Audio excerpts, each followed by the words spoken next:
여러분, 우크라이나 전쟁이 장기화되면서 우크라이나에 말할 수 없는 비밀이 더 많이 생기고 있다고 합니다. 우크라이나에서 말할 수 없는 그 비밀이 과연 앞으로 전쟁에 어떤 영향을 미치게 될까요?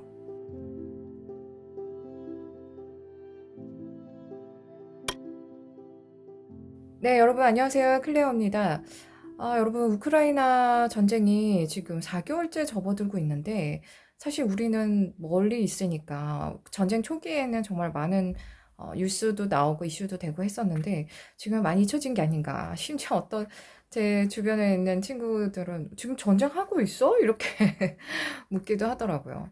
근데 사실 여러분, 전쟁이 지금 우크라이나에서 일어나고는 있지만, 우리도 이미 그 피부로 너무나 많은 일들을 감당을 하고 있거든요. 바로 물가 상승이죠. 물가 상승에 많은 요인이 있지만 지금 우크라이나에서 미리 수출이 안 돼가지고 뭐 그런 연쇄적인 식량 안보를 원하는 나라들 때문에 수출을 안 하고 수출을 하더라도 곡물 가격이 엄청나게 뛰고 그 곡물 가격이 이제 기본적인 인플레에도 영향을 미치지만 러시아에서 가스랑 석유를 수출을 못하게 하니까 그런 것도 지금 우리가 내고 있는 엄청 비싼 기름값 뭐 이런 거에도 영향을 주지 않을까 싶습니다. 그리고 미국에서도 금리 인상을 하면서 지금 주가가 완전 폭락을 하고 엄청 어려운 시기가 됐는데 일단 이 전쟁이 빨리 마무리가 돼야 역병으로 정말 수많은 사람들이 힘든 시간을 보내는데 이 전쟁 때문에 더 어려운 시간을 지금 겪고 있는 상황이거든요. 자, 여러분.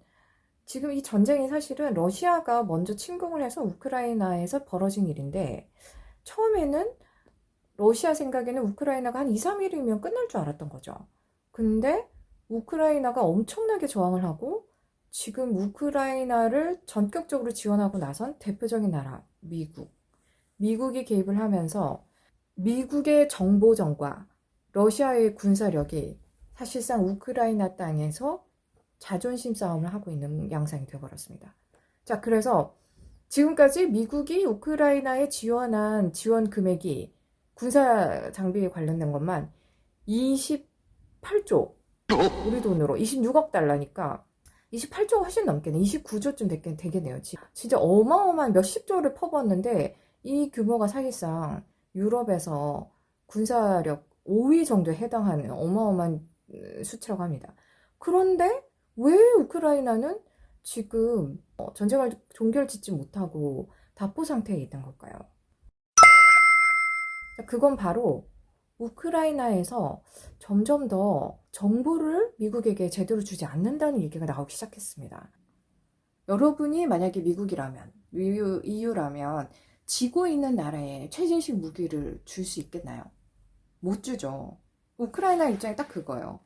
지금 내일 당장 있을 시가전 아니면 뭐 일주일 뒤에 있을 전투 이건 물론 다 군사기밀이지만 최소한 그 돈을 대고 있는 나라와 정보를 대고 있는 나라인데 무기를 대고 있는 그리고 전략을 같이 짜고 있는 미국하고는 다 쉐어를 해야 된다고 지금 생각을 할 텐데 미국 쪽에서 대고 있는 전략과 전술이 먹히려면 그 정보가 단시간 내에 쓰는 전투에 대한 필요한 부분들을 얘기를 해줘야 그 정보가 완성이 된다고 합니다. 미국 정보국 입장에서는. 펜타곤에서도 그렇고. 근데 우크라이나 입장에서는 지금 상황이 좋지 않으니까 지금 어디에서 몇 명의 군인이 투입이 돼서 어떤 전쟁을 하고 있다라고 말을 할 수가 없는 거예요. 계속 정보를 숨기기만 하는 거죠. 그러니까 진짜로 얼마나 많은 사람이 죽었는지 지금 전투가 어느 정도로 지고 있는 건지는 젤렌스키만 그 참모들만 알고 있는 상황이 돼버리는 거죠. 그러니까 미국에서 돈을 아무리 쓴들 전략을 댄들 적재적소에 배치가 되지 않기 때문에 그게 의미가 없고 우크라이나 입장에서는 내가 지금 지고 있다라고 전 세계에 최소한 미국한테라도 얘기를 할 수가 없는 거예요. 그래서 이게 깜깜이 전쟁이 되고 있다라고 하더라고요. 어느 정도냐면 그 외신들 기자 브리핑하면 미국 기자들이 우크라이나에서 나오는 정부에서 하는 발표를 믿을 수가 없다. 물론 러시아 것도 믿을 수 없지만 러시아 정부에서 하는 얘기도 못 믿는 만큼 우크라이나에서 하는 얘기도 못 믿겠다 우리는. 그렇게 얘기할 정도로 많은 걸 숨기고 있습니다. 왜? 사실상 상황이 그렇게 좋지 않은 거죠. 지금 러시아가 그 전열을 재정비해가지고 동부를 집중 포격을 하고 있는데, 동부의 전략 도시들이 지금 막 거의 넘어가 버렸는데, 둘러싸서. 크림 반도에 있는 나라에는 어느 정도냐면, 이미 자기들이 점거한 곳에는 철도를 다시 깔고 국가번호를 바꾸고 있다고 합니다. 전화번호를. 그러니까 완전히 내 나라다 이러고 지금 도장받기를 하고 있는 건데, 나머지 동부에 있는 도시들도 우크라이나 전력이 병사들이나 또 군대가 아무리 최신식 무기를 줘도 그거를 제때 어떻게 쓸 줄도 모르고 그걸 쓸 수 있는 숙련된 인원도 없고 이러니까 러시아의 그 공격에 효과적으로 방어를 하지 못하고 계속 뺏기고 있는 상황이죠.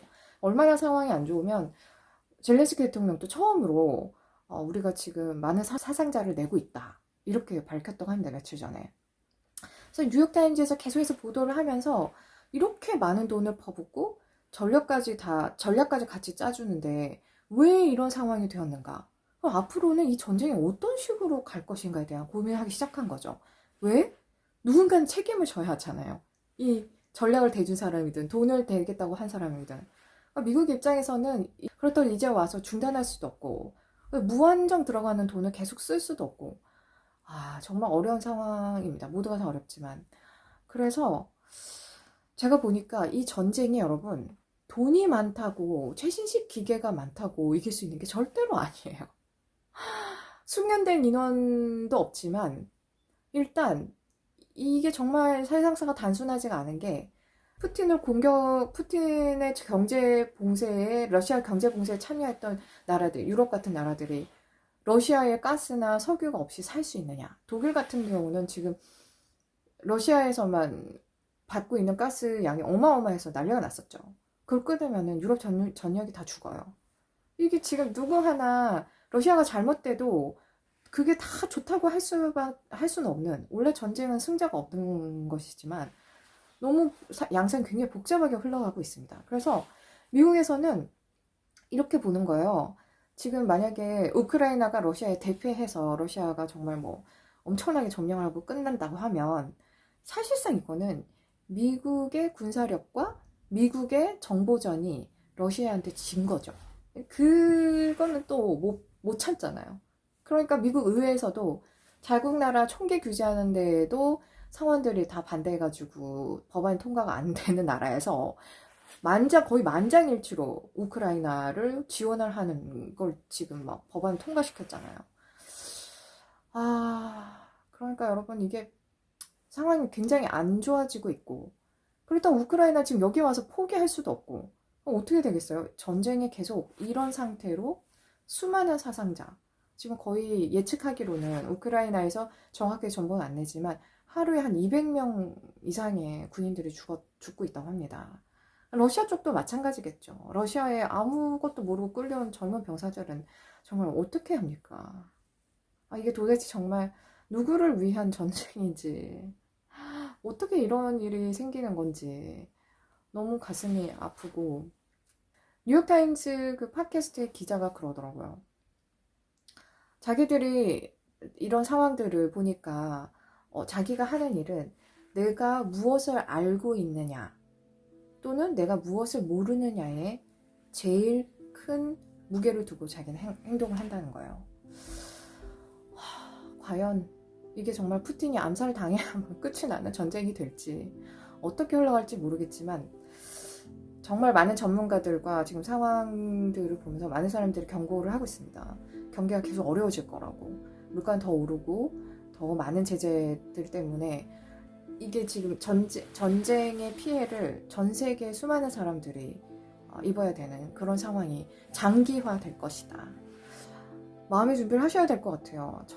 전쟁이 장기화되고 물가는 더 오르고 세계 경제가 점점 더 어려워질 것 같은. 그래서 우리가 준비할 수 있는 건 뭐가 있을까? 일단은 모든 사람이 나눠 가진 전쟁 비용 말고도 그냥 인간적으로라도 제발 무고한 생명이 죽는 일이 더 이상은 있지 않기를 간절히 또 빌어보고 또 기도를 보태봅니다. 네, 여러분 영상 봐주셔서 감사합니다. 오늘 영상이 여러분에게 조금이라도 도움이 되길 바라면서 다음에 또 좋은 모습을 볼게요. Stay tuned, bye!